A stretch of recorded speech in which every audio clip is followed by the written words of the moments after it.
সোনামুড়া মহকুমার কাঠালিয়া ব্লকে 5 দিনব্যাপী সহায়ক মূল্যে আমন খন্দে উৎপাদিত ধান ক্রয় কর্মসূচির সূচনা হলো। রাজ্য সরকারের খাদ্য জনসংভরণ ও ক্রেতা স্বার্থ বিষয়কের উদ্যোগে এবং কৃষি ও কৃষক কল্যাণ দপ্তরের সহযোগিতায় 5 দিনব্যাপী সহায়ক মূল্যে আমন খন্দে উৎপাদিত ধান ক্রয় কর্মসূচির সূচনা হয়। কাঠালিয়া মোটর স্ট্যান্ডে আয়োজিত ধান ক্রয় কর্মসূচির শুভ সূচনা করেন বিধায়ক বিন্দু দেবনাথ। ধান ক্রয় কর্মসূচি উদ্বোধনী অনুষ্ঠানে উপস্থিত ছিলেন সিপাহীজলার জেলা পরিষদের সহ সভাধিপতি পিন্টু আইচ, কৃষি দপ্তরের সেক্টর অফিসার সুদীপ্ত দাস, মহকুমা শাসক মহেন্দ্র কাম্বে চাকমা, কৃষি দপ্তরের টেন্ডিং কমিটির সভাপতি সুভাষ দাস, কাঠালিয়া ব্লকের পঞ্চায়েত সমিতির চেয়ারপারসন মিঠুরানী দাস সহ অন্যান্যরা।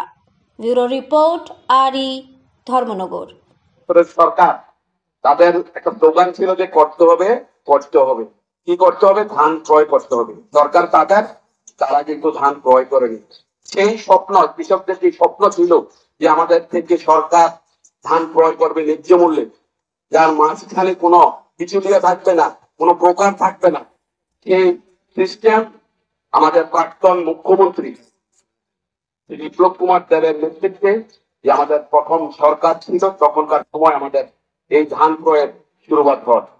তার থেকে ধীরে ধীরে আজকে আমাদের বর্তমান যিনি মুখ্যমন্ত্রী রয়েছেন, ওনার নেতৃত্ব সেই কাজ চলছে এবং আজকের দিনে তার কেজি প্রতি 23 টাকার উপর, যেটা আমাদের স্বপ্ন, যে আমরা কোনোদিন ভাবতে পারিনি। তখনকার সময়ে আমাদের 400 টাকার উপরে মূল বিক্রি হতো না, 350 400।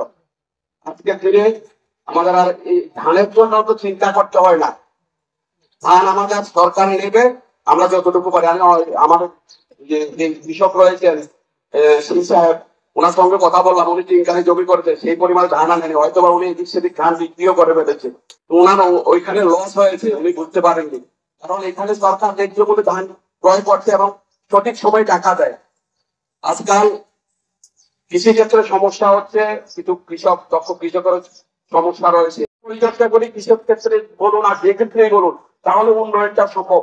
আমাদের সরকার যে সংকল্প নিয়েছে, বিকশিত সংকল্প, সেই বিকশিত সংকল্প তখনই সম্ভব হবে কৃষক থেকে সাধারণ মানুষ প্রত্যেকের যদি সমভাবে উন্নয়ন হয়। সেটার জন্য আমাদের সরকার কাজ করে যাচ্ছে।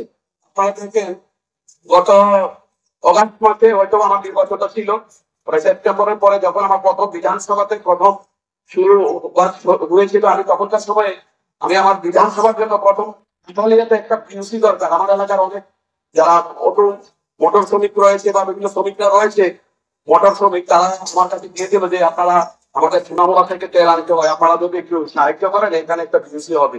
তো সেই কাজটা আমি বিধানসভায় উত্থাপন করার পর প্রায় 6 মাসের মধ্যে সেটা প্রস্তুত।